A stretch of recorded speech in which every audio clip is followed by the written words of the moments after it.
Hello guys, nag-assignment si GD. Tapos ako, nag-snack og tinapay.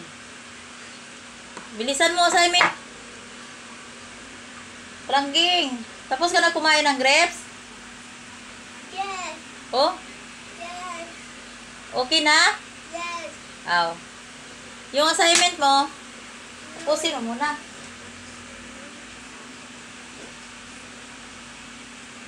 Ang lakas mo pa kumain ng grape? Huh? Ang lakas mo kumain ng grape? Hindi. Go! Go! Didi!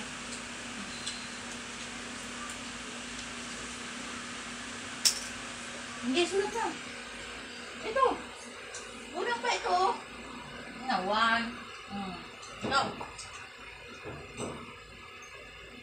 Para perfect.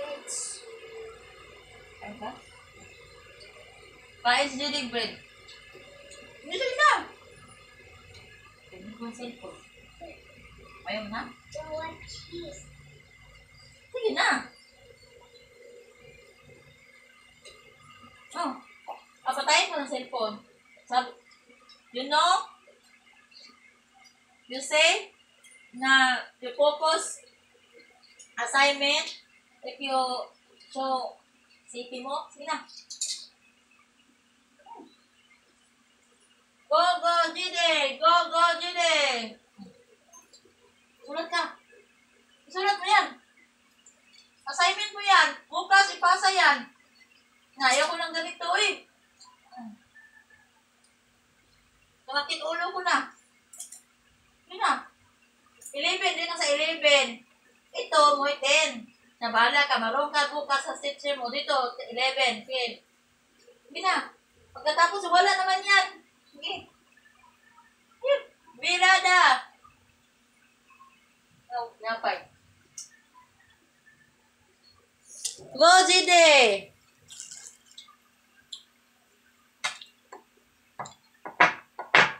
Kain muna ako tinapay, kaya parang gutom na ako. Nag-init pa ako sa sabaw ng manok para makakain tayo mamaya. Sarap naman to. Ha? You finish assignment, Jide? Oh my God, no! I will look at you. I will look at your assignment. If you finish, you playing later. Huh? Uy. Piyungit ang sig tagkaon. Mga guys, sinamig kaon. Finish? No. No. I will look at. No, finish. What I do? 10. Okay. Number 10. Number 11 ka.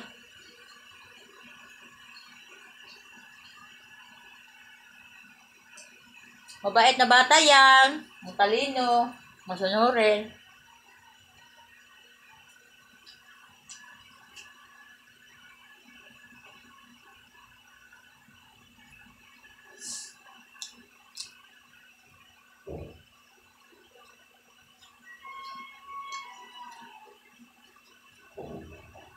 Alam nyo guys, ako lang trabaho, hirap.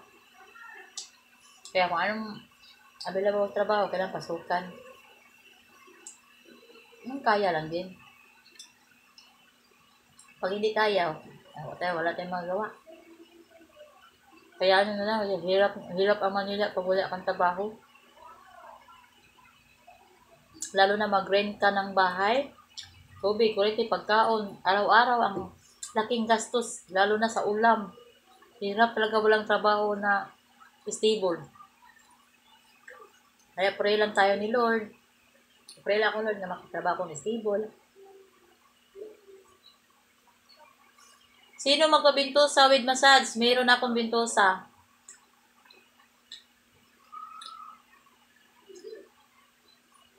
Thank you for watching. Bye. Bye.